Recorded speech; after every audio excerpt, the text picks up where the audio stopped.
You know that feeling, right? When you've been studying English so hard, you're doing the grammar, watching videos, maybe reading stuff online. You feel like you're putting the work in, but then someone asks you something or you need to speak and blank, nothing comes out. It's super frustrating. And you start thinking, how am I ever going to improve my speaking if I've got nobody to practice with? Well, today we're doing a deep dive that might just have the answer. We're looking at a source called Solo English Speaking for Fluency. And our mission really is to unpack some genuinely surprising strategies from it. Strategies that can help you seriously level up your speaking skills all by yourself, no conversation partner needed. Sounds kind of wild, right? It does sound a bit counterintuitive, yeah. But that's exactly what jumped out at me from this source. Its core message is pretty bold.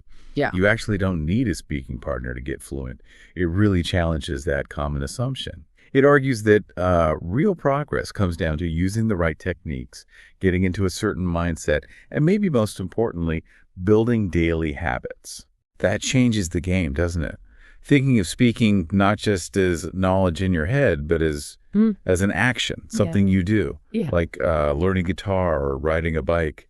You can read about it all day. Exactly. But you won't get anywhere until you actually practice it. It's a skill. And the really encouraging part here is that according to this source, you can make huge strides practicing solo. You really can. Okay, so let's talk about that stuck feeling a bit more, because it's real for so many people. Maybe you don't live where English is spoken daily. Maybe finding native speakers is tough, or maybe you feel awkward practicing alone. You don't know how. Right. And the source digs into why we freeze up like that. It suggests it's often not about lacking words or grammar. It's more about not having activated that knowledge. Like the connection between knowing the word and actually saying it hasn't been built strong enough through practice. Our brains need that workout. Okay, so if just find a partner isn't the only way forward, what are these solo techniques? The source lays out 4.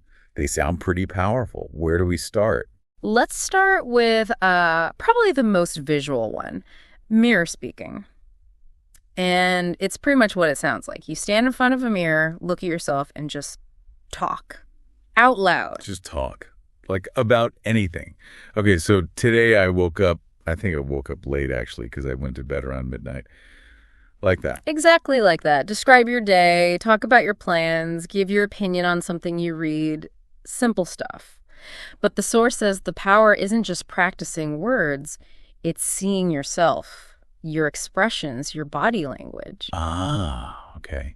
So you become more aware of how you physically communicate. Precisely. It builds this link between thinking, speaking, and your sort of physical presence. You see yourself speaking English, and that repetition, that visual confirmation, it builds confidence. It kind of helps you get past that inner voice saying, you can't do this. Interesting. Like a rehearsal, almost. Okay, what's next? Technique number 2 is voice journaling. Sounds a bit different. Yeah, this one's more auditory. You use your phone, basically, and record yourself talking for maybe 1 to 3 minutes each day. Pick a topic, anything really, and just speak. The key is don't stop. Don't edit yourself as you go. Just talk freely. Then, and this is important, wait a few days before you listen back to it. Listen back. So you get to hear yourself as others might hear you. That sounds potentially cringeworthy, but I can see how it'd be useful. You hear your own mistakes, right? You do, but it's more than just catching mistakes. You start noticing patterns. Maybe you always stumble on a certain sound or use the same filler word like constantly, or maybe a grammar point trips you up. Listening back gives you that objective feedback. It helps you get used to the sound of your own voice in English too, which can be a hurdle for some people. It makes it less weird. Yeah, that makes sense. You become your own coach, spotting your own habits. Okay, number 3. This one I've definitely heard of. Shadowing. Right, shadowing. It's popular for a reason. It's essentially mimicking a native speaker. You listen to a short audio clip or video, maybe just one sentence at a time. You play it, pause it, and then repeat it immediately, trying to copy the exact pronunciation, the rhythm, the intonation, everything. So it's like singing along to a song, but with speech. You're trying to match the melody of the language. That's a great way to put it. It's about the music. The source emphasizes this isn't just about saying the words correctly. It's about training your speaking muscles, your tongue, your lips, how you breathe. And it helps you internalize the natural flow of English, the stress patterns, the ups and downs, almost subconsciously. You start to feel the rhythm. Just 5 or 10 minutes a day can make a difference. Okay, training the muscles and the music. I like that. And the final technique. Thought narration or silent speaking. That sounds intriguing. It is, and it's something you can do anytime, anywhere. It's completely internal. You basically just narrate your own thoughts and actions inside your head, but in English. So, like, as I'm making coffee, I'm thinking, okay, I need to get the filter. Where's the coffee? I'm pouring the water now. That kind of inner monologue. Exactly that. I'm hungry. I think I'll make some tea. Should check the weather before I leave. Need to remember to call my friend later. It sounds simple, maybe even a bit passive, because you're not speaking aloud. Yeah, how does thinking in English actually improve speaking it? Well, the source argues it builds automaticity. It connects your thinking process directly to English.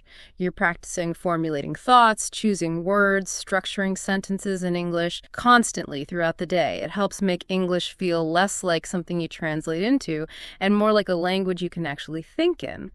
It's a mental workout that paves the way for fluency. Right. Greases the wheels in your brain, so to speak.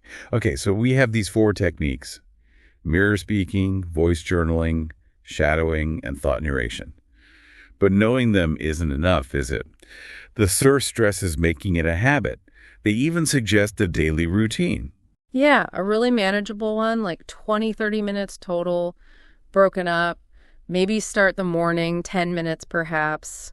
Combine mirror speaking, talk about your plans with thought narration as you're getting ready. Okay, then maybe later, afternoon break, another 10 minutes, you could do some shadowing, maybe with a podcast clip you like, and then record a quick voice journal entry about your day so far. Exactly. And then maybe 10 minutes in the evening, you could do some free speaking, just summarize your day out loud, maybe in front of the mirror again, or just to the room.